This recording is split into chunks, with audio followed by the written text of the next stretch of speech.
Hello beautiful people, welcome back to Life by the Slice, where we are taking life one slice at a time. Oh, I finally got my shit right.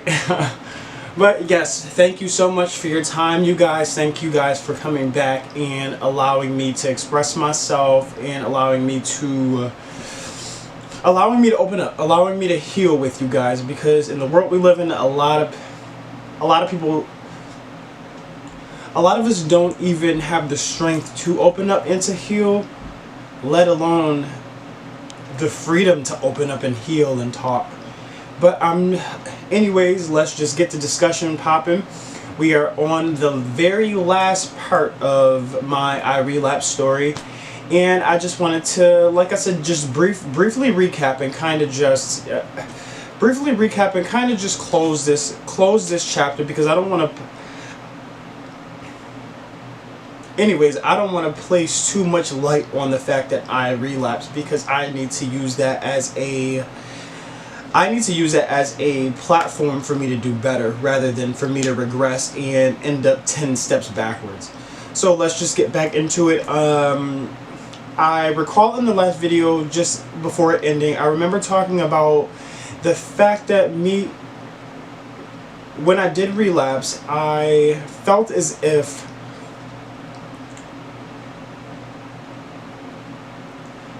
with having 6 months clean,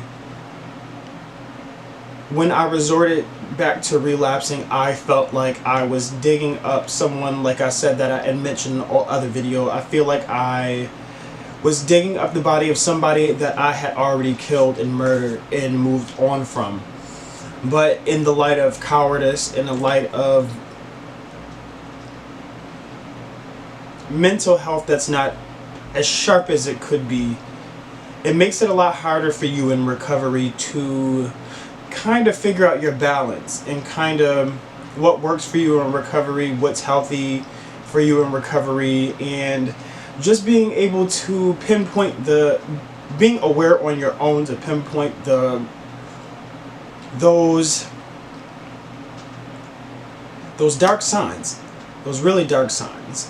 And even with people who don't suffer from mental illness or anything like that, if you're in recovery, you can be in recovery and you're not a recovering addict. I'm just letting you know that now. So for the people out there that may be feeling like, I don't really get your story, I really don't know where you're coming from, in time you will. Like I said, this is for everyone to learn from. Recovery is more than just abstaining from drugs and keeping away from drugs. It's about living a cleaner, healthier, happier life for not only you, but the people around you.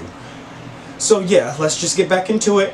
And like I said, we'll start the introduction video. I'll have that uploaded for you guys Monday. But like I said, back to relapsing. I went to this. Before then, I had suffered that pre-relapse stage where I was told when I was in rehab that there is more than just.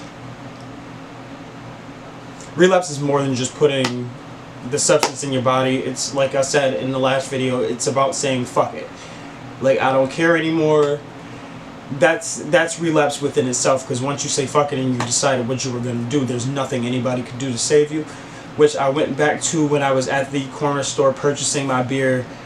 Thank God I had these people, but there were 4 or 5 people. Shout out Megan, you know who you are. Shout out to those who tried to stop me from relapsing. But it hurts me, because even in the face of hurting others and not wanting to let others down, I had to think about me. And in a selfish way at that time, I was just thinking about myself.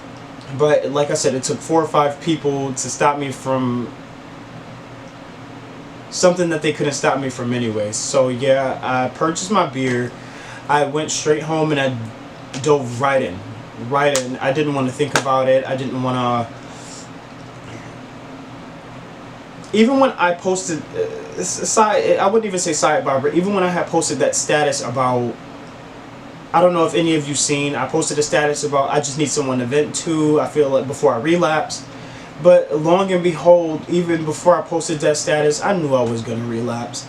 And even though I made the right decision to call out for help, there was still a side of me that really just didn't want help at all. I can't lie, and I'm not going to. But fast forward, like I said, I got my beer and I drank my beer. I drank a 40 ounce within 5 minutes. Yeah, sickening, but that's a part of my addiction. I drank so much more. You guys will hear more stories as the videos go on. But let's just finish this up. I got my beer, but I got my beer and I drank my beer. But I had made a clear, conscious decision, and I had known I had changed. I had changed in big ways, because back then,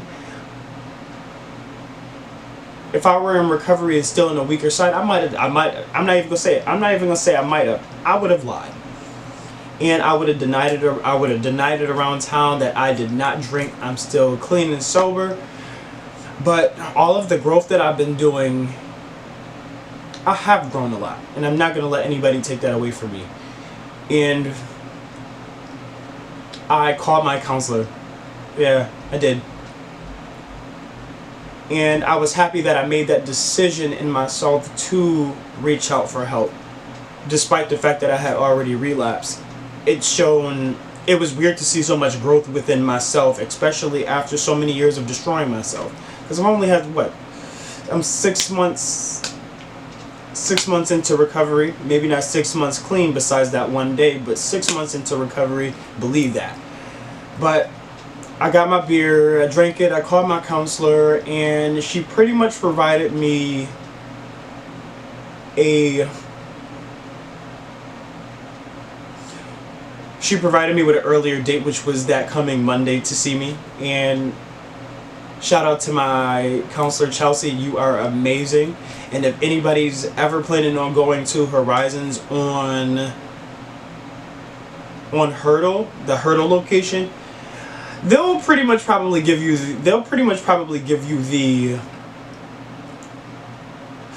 counselor that suits you. But when you get there, please ask for Chelsea specifically. Nothing against the rest of the ladies, Essence, Karen, Shikara. They are some Horizons on Hurdle is an amazing place to go.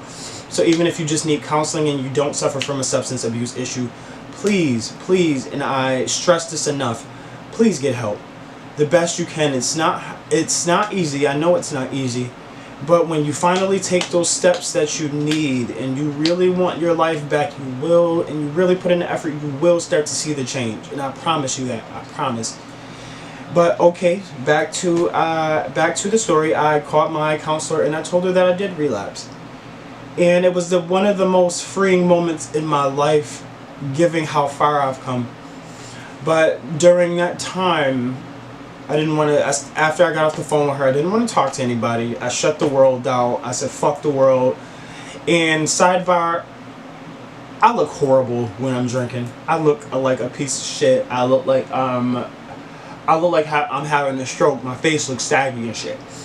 And I look dopey. But throughout the day, if that wasn't worse, when I ran an errand, I drank again. Not after Friday, not after August 16th, 2019. But I drank more that day, and I just tried to, like that dead body I mentioned to you guys. I feel like I was using the old me, which is the dead body, as kind of a way to lessen my feelings of cowardice. I wasn't able to man up when my husband called me out about the fuck shit that I was doing. Well, not doing, but the fuck shit that I said to another guy. And I'm not proud of myself at all. I'm not. But I know there's a lot. I have a lot of addictive behaviors. I have a mental disorder. I'm not blaming it on any of that. But that is a part of my process and who I am. Like in Horizons, I was diagnosed bipolar 1 disorder and severe PTSD, as long as another diagnosis, which I'm about to get into now. So we're gonna end that. I drank another 40 that day, and the day ended. The day didn't really end horribly, because after all of the change that I had made, even though I know I was shit-faced drunk, I still wasn't in the mood to be violent. I still wasn't in the mood to black out, become psychotic. But even the smallest even the smallest amounts of alcohol still potentially make me black out. So I was still putting myself in a very, very tight, in a very shitty position, in a highly dangerous situation. Because at the end of the day, though I know it was just one day of drinking could have still potentially killed me.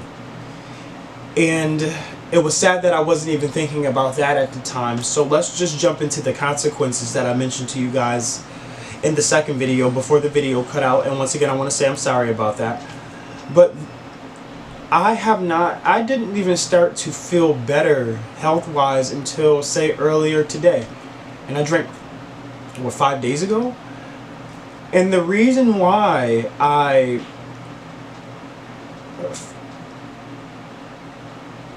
felt like death, for one, the first reason being I haven't drank in 6 months. So after 6 months of getting your shit together, not white knuckling your recovery and being happy, I started to become happy, and I am still happy in my recovery. I'm happy I changed my life. I'm happy I know why I'm here. I'm happy I know my purpose. And I want you guys to understand that and know all of that about yourself. But I'm happy I know my purpose. It's just that I still struggle. I'm a human being. And shout out to everybody else that told me about, you know what, if people are going to say mean things to you, people are going to say this, and that. Excuse my language, but I don't give a fuck. I don't. Only reason why I say that, and I don't mean to say it as mean, is because guess what? Nobody sat here with me these last 6 months pushing through all of this shit. Nobody did that shit. As much as you guys have supported me, and I, once again, and I'm always going to say it, I'm grateful. But at the same time, I did it. Nobody else. And I'm not going to let everybody I'm not going to let anybody take away all the progress away from me. And I don't want anybody else that's going through the same situation, don't let nobody else do that shit to you either. Because it's bullshit.